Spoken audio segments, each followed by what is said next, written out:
Volkan, Naklis İhanet ve de Şego, Beat by DJ Muzi.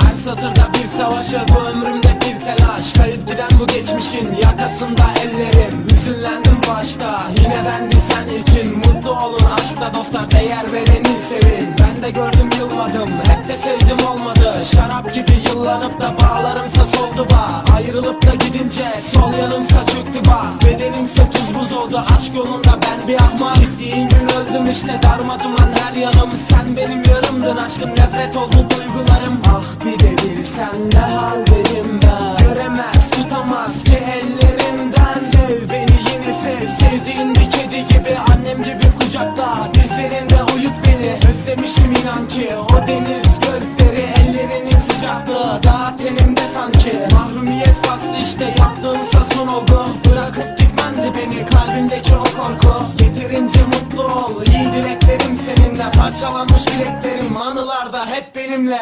Seni sevdim büyük sevda, ben senden ayrılamam.